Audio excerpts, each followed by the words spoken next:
Welcome to Real Herbalism Radio, show 250, recorded at Big Dog Studios in Eugene, Oregon. Today's show is made possible by the Herbal Nerd Society. Dive deep into herbs with true herbal nerds like you. Learn more at herbalnerdsociety.com. If you like us, you're kicking off the new year with resolutions. And if you're also like us, keeping them past Ground Hog's Day may be a bit of a challenge. Luckily, herbalists have a secret weapon that takes the edge off the stress that comes with change. Today we're talking about the 3 herbal actions you'll want on your side if you really do want to keep your New Year resolutions all year long. Now, here are your hosts. I'm Candace Hunter. I'm Patrick Hunter. And welcome to Real Herbalism Radio. Hey, Patrick. Happy New Year's. Happy New Year, Candace. You did it. You made it. 2020 is in the mirror. Oh, I think everybody's breathing a huge sigh of relief right about now. Oh, I hope so. I know I am. I mean, things are still in motion, right? You know, COVID's still here. And, you know, as we start this, I'm looking forward to a big change in the government. So I'm excited about that. The U.S. government. Yes. Yeah. Yes. Well, I just assume people know that we're in the U.S. Well, when I say Eugene, Oregon, I figure they know we're in the U.S. Yeah, but, you know.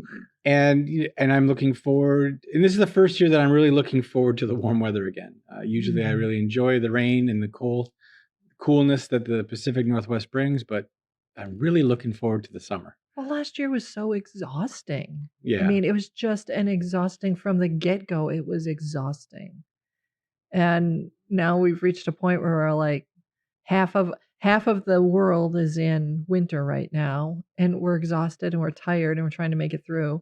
And the other half of the world is in the summer. And I would bet in the heat of summer right about now, people are probably feeling they're still trying to shake off the exhaustion from the past 6 months of their, winter going into spring. Hopefully they're recharging, but it's just, yeah, I'm not surprised you're looking forward to the warm weather again. It's a lot easier. It is a lot easier. I mean, and like I said, usually I like the winter because I have to I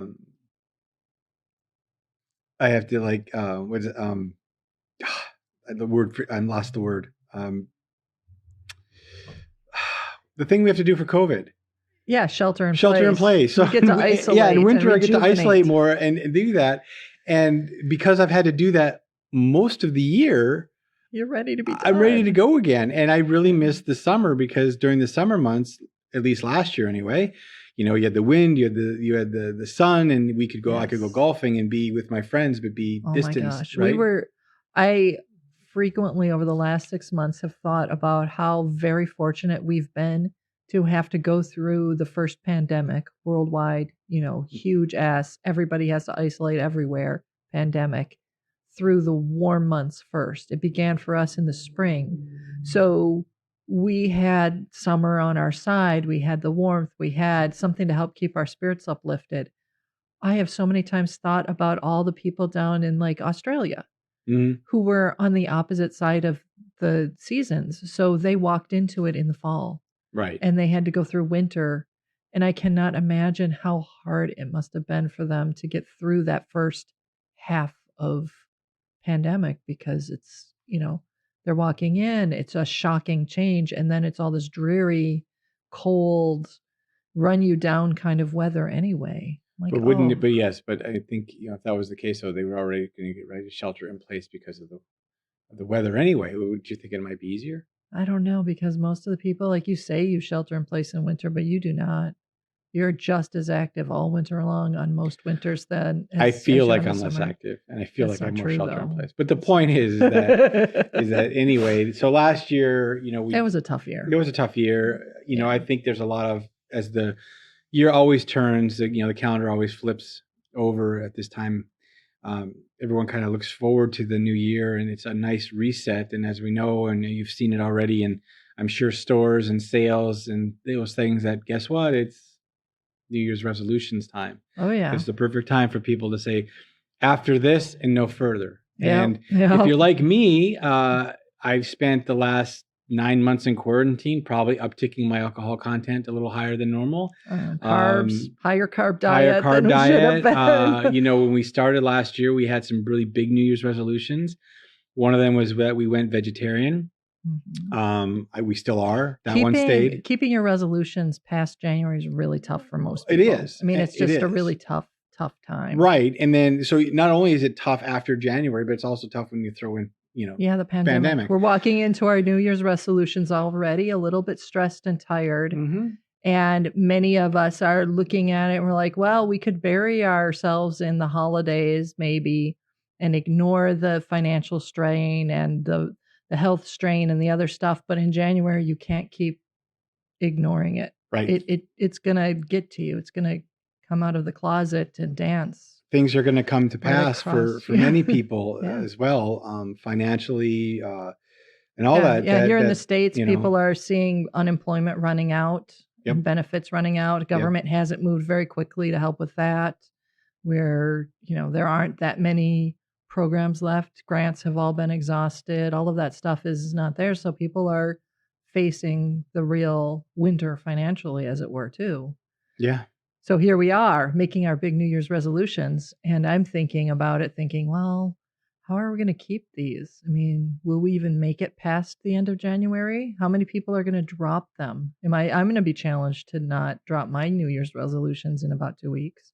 It will be a challenge, but you and I spoke about this today, and that was one of the things we talked about for the show. Because we've been coming off a hiatus. We took the time and did breaks. I know you did a lot of stuff for the website in the background, and we just kind of didn't know what we were going to talk about, and then we decided that, hey, this would be a good thing to do. And everyone talks about making resolutions, and heck, even in our last few years that we've done this, we talk about our resolutions. But I thought it was interesting, key today, was you were saying, well, what are the 3 things that herbal actions that you can do to help you keep those resolutions? Right. Yeah. That's one of the beautiful things about being an herbalist is we have so many good tools.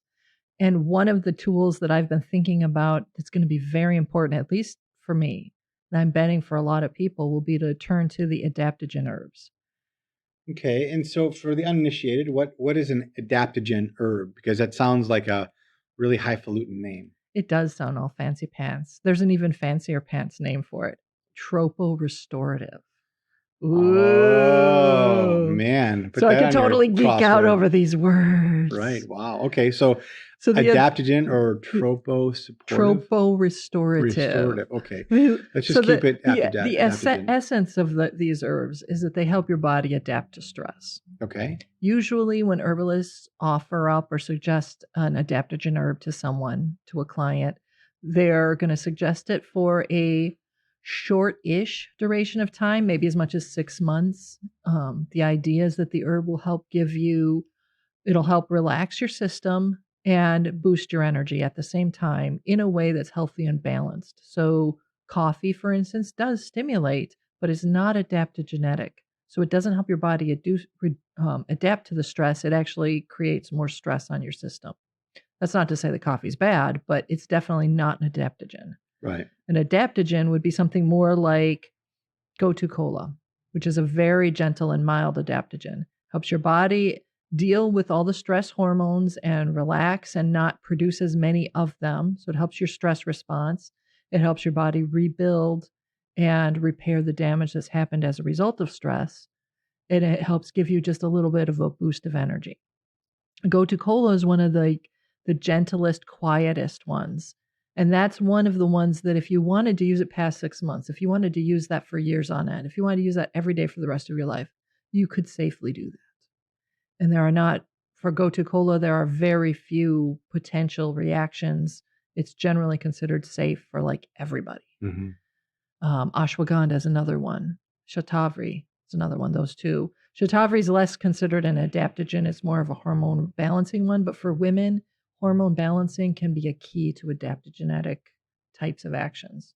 But ashwagandha pretty much works as an adaptogen for everybody. And it's gentle. It's a little bit more boost than Gotu Kola has, but it's still safe for daily use for like your whole life. But when you get past that, you start getting into ones that are a lot more what Maria Noel Groves calls peppy or zippy. Mm-hmm. So they give you a bigger boost of energy. And those are the ones where I personally think you should use them for about 6 months while you fix whatever it is that's happening that's stressful in your life. Right. And hopefully when you get to the end of it, you can stop using them or reduce them and eventually not need to use them because the stress isn't as big in your life. So that's the idea behind some of the more zippier ones, is that you use them for, I mean, I say short term. I think of 6 months as not really being super short term, but in terms of adaptogenetics, adaptogen herbs and stress, 6 months is a fairly short term. Mm-hmm. I mean, especially, at least, I don't know about other people, but my life's been stressful for years. You know, so Yes, but I mean, I think we all have this baseline of underlying stress right now, and then yes, as you add the these change. resolutions that you want to make, that does in fact add stress to your life, because you are making conscious decisions where before you would say, "Oh, I'm just going to have that glass of wine or that beer or whatever, not think about it." But now you're saying, "No, I'm not going to do it." And even saying no like that, however, it may feel good for a bit, and there may be a time where it's not going to feel good, and then you keep doing it, that adds more stress to your day already, no matter what. Right. And a lot of people, as that stress builds, that's when it exhausts you and it weakens you. and that's when your New Year's resolutions go They start kaput. to fade. Yeah. Were you aware that your website needs to be ADA compliant? If not, you could face a lawsuit or a fine. Legal action against websites without ADA compliance has seen an exponential increase since 2017, and it's only going up year to year. MudPod Design has a bulletproof system to make your website ADA compliant. Get a free audit at mudpoddesign.com/free-ADA-audit today to find out how your website become ADA compliant within just 48 hours. So number one is adaptogen. Yes. And then I wanted to make sure we mentioned reishi as an adaptogen. It's a little zippier, but it also has a long-standing everyday use in traditional Chinese medicine and life. And that's usually going to be like through a tea, right? Yeah. That's a mushroom, if I can remember, right? Yeah, reishi is a mushroom. Well, it's a fungus, right? It's a mushroom. Okay. It's an actual mushroom. Oh, okay. Yeah. It's not one of those ones. It's not like a turkey tail. It doesn't grow on the tree. It's not it is not a shelf mushroom, but it does grow off of trees. Okay, I'm just curious. I haven't personally gotten the opportunity to harvest one. No, we've seen turkey tail, but we have not seen reishi. Right. Okay. So you've got your adaptogens. Okay. So right? number one, adaptogens. Number two, nervines. So nervines help your nervous system transmit signals more smoothly, comfortably, and in a less agitated manner. Mm-hmm. So it's kind of like, if you think about, a lot of us use conditioner in our hair because our hair starts to look a little frayed, and the conditioner helps to smooth the I always call it scales or follicle, the pieces of hair, the way the hair is built. It doesn't come off. It's not smooth. If you look on them, it's like it's like scales a little bit. Like so scales. It smooths them all, so they're all going in the same direction. Right. It's a little bit similar to what nervines do. They help your nervous system relax, and they help your nervous impulses to travel comfortably, from neuron to neuron, and they help the whole entire nerve, as it were, the whole entire system throughout the nerves going out throughout the body, to also relax and transmit properly. So they help with managing the hormones and chemicals involved in your nervous system's transmission, and they generally, on a more practical level, they help you feel more relaxed and calm. So when a stressful situation occurs, you can take a deep breath, and your nervous system actually takes a deep breath. Mm-hmm. It doesn't get super agitated and stay all, ugh. It'll relax. And once the stress has passed, you're done dealing with the crying child in your life at the moment, and that the crying has stopped. Nervines help your nervous system bounce back to relaxed and able to process comfortably, rather than staying all jagged and irritated. So nervines are very, very helpful when we're making big changes in our lives, because big changes also require our nervous system to change. So what herbs are we talking about for nervines? So for nervines, we're talking about things like holy basil, milky oats. Damiana is one of the ones that I really, really love for that. Even though Damiana, many people, many traditions have linked Damiana strongly with increased sex drive and fertility, particularly for men. What I've noticed about Damiana is that it's incredibly good at helping the nervous system relax and the body to relax. So it's like a deep breath. Mm-hmm. And it does it without putting you to sleep. You still have plenty of energy. It doesn't, it's not a sedative. Right. Holy basil is one that's a nervine, but it is also an adaptogen, a mild one, but it's one you can take every day. Milky oats soothes the nerves amazingly. I mean, milky oats. I mean, I've seen you make that. Is that easy to? Usually, milky oats for nervous system specifically are best taken in tincture form. When you get the dried oat tops from your herbalist Mhm. or you've saved them or whatever, those are highly nutritive. I've personally found some incredibly mild but soothing aspects to them, and I think they taste better when I'm feeling agitated. I like oat straw a lot. It's highly nutritional, very good for you, but it doesn't soothe the nerves as well for me personally as milky oat tops in tea will, but even better, much, much better is tincture form. So milky oats tincture needs to be made from fresh milky oats because the reason they're called milky is when you squeeze the oat, a milky substance comes out of it, which is part of how the oat seed forms. It's like the sugars and stuff. Yeah, I'll admit to not having a lot of um, botanical background on exactly what that's doing, although it would be an interesting thing to look up. But anyway, the milky part of it is what goes into the tincture. That's the important part. So you're better off that way. Another one that I really like for another nervine that I really like would be passion flower. That one's both nervine and sedative. Mhm. So it's especially good for people whose biggest challenges during stress are in getting good sleep.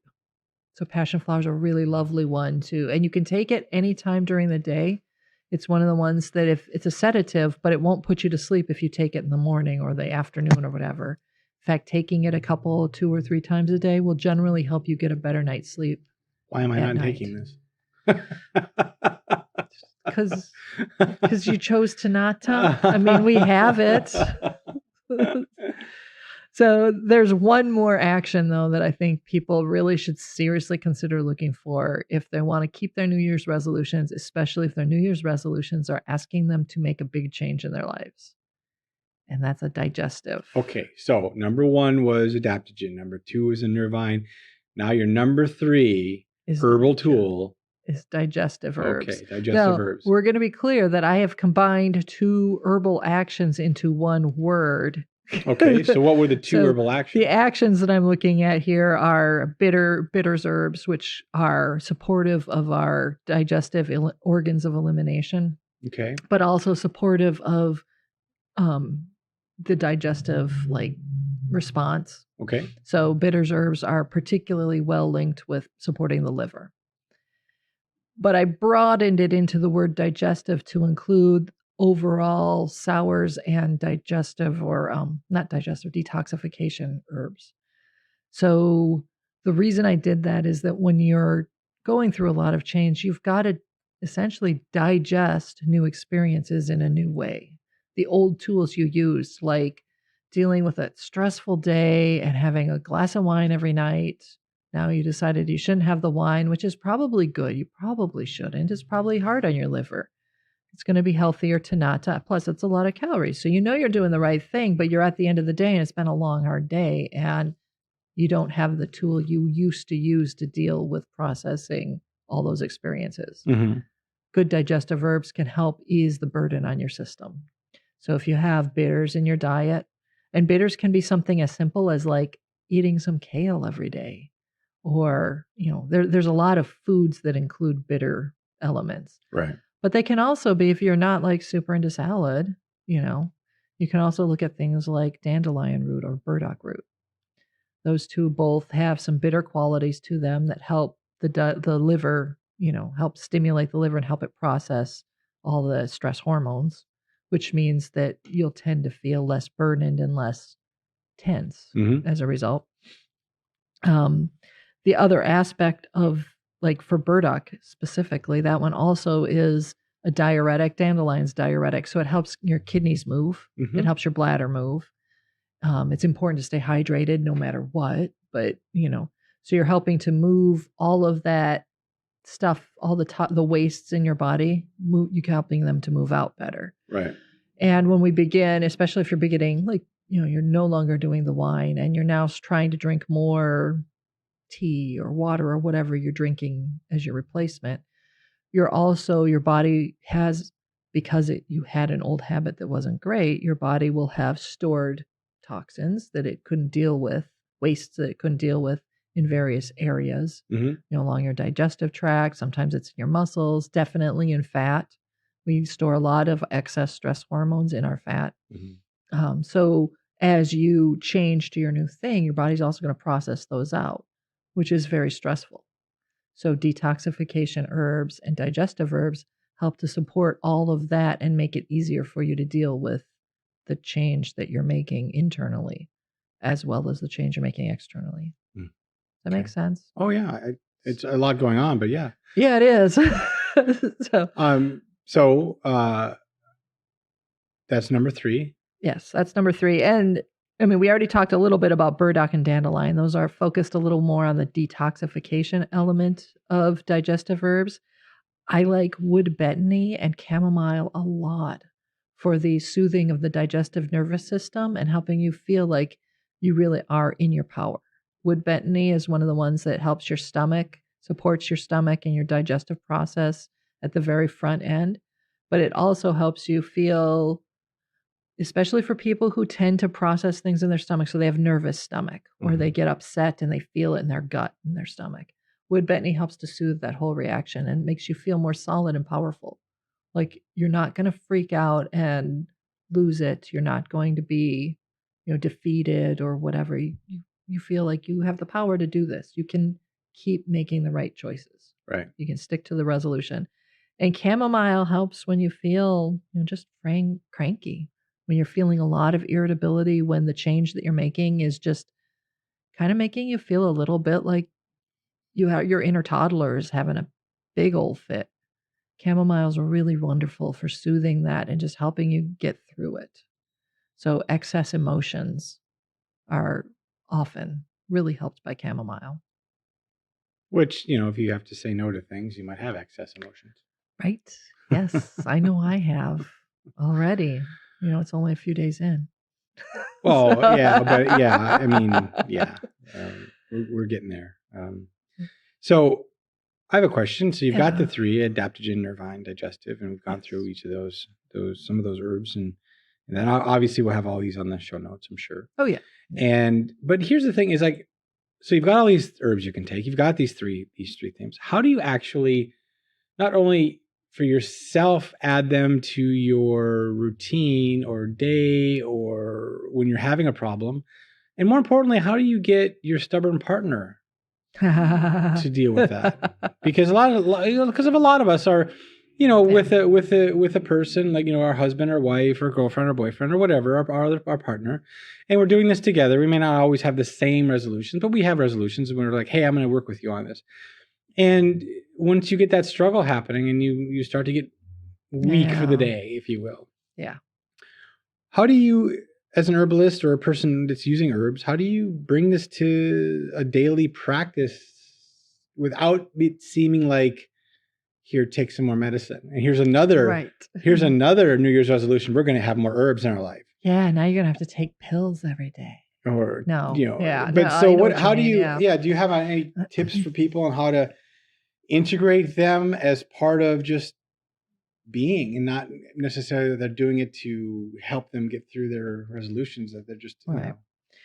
My personal favorite for most of these herbs is tea, and the reason I like tea is that there's a meditative ritual aspect to making tea. And I'm not talking about like I sit down and do prayers and all of that over it, although, I have done, and that's definitely fulfilling. But if I take these herbs and put them into a blend, and I know that every day at whatever, 10 a.m. or whatever time works for me, I know I'm going to make my tea. The ritual part of it is I go and I fill the kettle, and I turn the kettle on and let it start. And as it's stewing, I put the herbs into the teapot or into my strainer, into my teacup. Oftentimes I'm just making it for myself, but if your partner is available, you can make it for your partner. And then, the kettle comes to the boil and you pour the water on, and then I cover it and let it stand for at least 10 minutes. And during that 10 minutes, I might not pay any attention to it. While I'm waiting for the kettle to boil, I might not pay any attention to the stuff there. The ritual part that really, really makes it meditative is that when I take that, open the cup up, it's done steeping, and I set it aside and I strain the herbs out, and now I've got my cup. The first third or so, quarter to third of it, I make sure that I always focus on, I hold it and feel the warmth. And I think about how nice that warmth is, especially if it's the middle of winter. It feels awfully nice. And then I smell the herbs. I just lean over and smell it until it's cool enough to drink. And my first amount of drinking is going to be tiny sips because it's hot. So I make myself pay attention to all the sensations and all of that. Takes maybe 2 or 3 minutes. It's not like I'm spending hours here. I just make sure that I really pay attention and remind myself to appreciate it, even though everything else in my life might be blowing up at the moment and there's a big thing going on and I'm really upset about the bookkeeping system that just, lost all my data, whatever. Whatever my reasons for being really stressed out in that moment or that day or the last week might have been, I can set those aside for my 2 minutes of tea. And if I am really in a great place, I might actually pay attention to the whole cup. But if I'm not, maybe it's only that first third of the cup. But I don't shame myself for it. I'm like, I did a third of the cup. We're good. It's good. So that's one of my favorites, because the forcing yourself to slow down and focus makes the medicine of the herbs, it helps it to work more deeply within you, but it also gets your mind to focus for even just a few moments. In just a few moments of focus, or meditation essentially, is what that is, each day has a huge impact on your mind's ability to focus and your body's ability to shake it off over the long run. So that's one of my favorite ones. And I've often done that for you, in that I make the tea and I hand it to you, and then I kind of linger and stand over you a little bit, enough so that you pay attention to what you're doing for the first quarter of your cup. You walk away from your computer or sit back. And so, just by just being there and standing there and drinking my tea in the same way will often cause you to do that. So it's subtle, but Yeah, sometimes. I mean, if I'm like most, guys, it's like, just give me the quick thing and throw it in my water, let me go. And there is a second quick thing that I like, and it would be doing like a tincture or a glycerate style of preparation, if you will. Keep a bottle by your toothbrush, so that way in the morning and the night you take it then you have your tea sometime during the day and you've gotten 3 doses of your herbs. And I really do like, and then you can also carry a tincture bottle with you and have it at work or wherever you are. So would you say that don't wait to use these to help? Just go ahead and start using these to begin with? I would say start using them today, Start using them sooner rather than later. It's going to be they'll be more effective for you if you use them every day for a couple of months, until you feel like you've moved through the change. Whatever the new habit was or resolution that you had made has now become a pretty strong habit, and you're no longer stressed out by the change. Because they say that it takes 21 days typically to change a habit. Right. I'm 6 months. Yeah, I was going to say, I've noticed that number changes with each generation, and it seems like they're making the number smaller right now. And I'm like, I don't think that's accurate. I think it's more like 60 days or more. Yeah, it takes me a while. If I really commit to it, then I'll probably make it a very long-term decision. Yeah. But I have to get through that first 6 months, which can be challenging. Really challenging. Yeah. So. Yeah. Great. Well, I think those are 3 really great tools that you can use to help with your New Year's resolutions and to start on them now. They can't hurt you, and they're only going to help. And again, we'll go those three. There's adaptogens. What are the adaptogen herbs? Some of them? Adaptogen, nervine, and digestive right herbs. now. So, but for the adaptogen, what are some herbs for adaptogen again? Ashwagandha, reishi, gotu kola are some of the ones that we talked about. And then the second one was the nervines. The nervines. We talked a little bit about holy basil, milky oats, damiana. Okay. And then digestive, we talked about dandelion, burdock, chamomile, and wood betony. Okay. And a few of those cross categories, so that's always good, right? Excellent. And if you happen to, try this out and you want to let us know, there's a couple of different ways you can do that. You can contact us pretty easily we have a little chat bubble on our front page of our website and on most pages. And sometimes it's manned and sometimes it's not. But even if it's not manned, a little form will come up. Manned meaning someone. Yeah, manned meaning or womaned or personalized or whatever. It's meaning someone's going to be there. Yeah, someone might respond directly. Immediately. Yeah. And then again, not. I mean, we just don't, So anyway, but my point is regardless of instant response or not, that will also become a little form. So if you let us know how things went and say, hey, I'm letting you know how my herbal, Yes. In fact, I think I have a challenge for us. Let's, us meaning. Well, you and I and anybody who wants to join in with us. Let's, what is at least one of our big New Year's resolutions this year? Well, should I say one of mine? Yeah, you say one of yours, I'll say one of mine, and then we'll check in throughout the next, 6 months. 6 months? Yeah. Okay, well. See how we're doing, One of mine was since gyms have closed and are still going to be closed, and I've lost that opportunity to work out and weightlift like I was last year at this time. I have decided that I'm going to commute my bike ride and That's commute. Good. And I was able to, with your help, of course, we're able to get an electric bike, which will help because our house and our work office is across the city. So my goal was to commute 3 times a week, 1 for the physical aspect and 2 to take a load or burden off of one of our vehicles. And I like being outside and moving, and I like bike riding. I love that. So I'm hoping that if I start at the worst possible time of the year, which is rainy and cold, that it'll only progressively get better as the summer comes in. So that's my New Year's resolution, is to bike commute. 3 times a week. 3 times a week, a minimum 3 times a week. All right. And my resolution is harder to voice that clearly because it was sort of a 2-stage deal. My diet's gotten bad. I was doing a vegetarian diet with no grain or minimal grain. Mm-hmm. And that was very good for me. And then I added more dairy. And then that was okay. Then I added grains back in, and that was not okay. So I have to clean it up. Okay. So that I have to do before I can do my actual real New Year's resolution. And my real New Year's resolution is to build more fitness this year. I do yoga daily. I sometimes feel I don't do as much as I could or as well as I could. And I like yoga a lot. And I do not want to let go of doing yoga daily.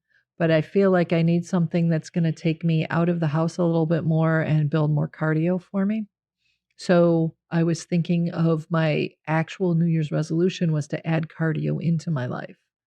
And after you got your bike and I actually tried it, it's the first time in literally 35 years that I thought maybe a bike is actually going to be fun. I gave up biking when I was, I think, 14 or 15 years old because I hated it. And I hated it. Now I know, then I didn't. But now I know I hated it because the bike I had was not appropriate to my size, shape, and personality and all of that. Mm-hmm. And because it was poorly maintained, so I had no brakes, essentially, ever. Like after the first year I had that bike, I think I got that when I was 10. And then the brakes were out before the summer was through. And I didn't know you had to maintain it. I really had no clue. I didn't realize until just a couple of years ago that you're supposed to oil a chain on a bike. That's how much I knew about biking, which was pretty much nothing. And my parents didn't know either. They didn't know to tell me to do these things. I didn't know to do them. There was no internet to look it up. And my friends didn't do these things that I was aware of. So I had a lot of very bad bike experiences, including a lot of crashes, a lot of terrifying moments, a lot of really bad, like scraping up of body parts in crashes. Mm-hmm. We didn't wear helmets at that time. I biked without shoes when I was younger. It was a very bad experience. So I was against biking. And now here I am, 35 years later, thinking for the first time, this is actually a possibility. I think I want to overcome my fears around biking, and I want to actually build a practice of biking 3 times a week. So to get there, I have to clean my diet up first. And I know that's going to be really, really, really hard for me. Giving up wheat and rice is very hard. I know my body feels better when I don't have them, when they're just really not a part of my life, but I love them. I mean, I really, really do. I really, really do. So the first piece to my resolution is to make it through January, completely vegetarian, grain-free, nothing beyond that, and to keep my dairy to only milk and only for drinking chocolate, because that for me is a treat for making it through the day. Okay. And then at the end of January, my resolution will shift to adding in fitness. All right. Well, if you need to have that, share that with us. That's the challenge. Yes. And if you'd want to share your resolution with us, give us a shout out. Use the chat thingy. Chat box on the front page. And just say, on the subject line, just do resolution and then dash what it is. And if you want, we can even read it out on the air and and so that your accountability partner is not just us, but then they are everybody that listens, all the listeners to it. Yeah. And then maybe in the 6 months we'll reach out to a few people and see, how did you do? Oh, we'll be reaching out. We'll be doing some check-ins. There you go. All right. So with that, put an herb on it. The statements made about herbs and products on this podcast have not been evaluated by the United States Food and Drug Administration, FDA, and are not intended to diagnose, treat, cure, or prevent disease. All information provided on this podcast or any affiliated websites is for informational purposes only and is not intended as a substitute for advice from your physician or other healthcare professional. You should not use the information on this podcast and its affiliated websites for a diagnosis or treatment of any health problem. Always consult with a healthcare professional before starting any new vitamins, supplements, diet, or exercise program before taking any medication, or if you have or suspect you might have a health problem. Any testimonials, questions, or case studies are based on individual results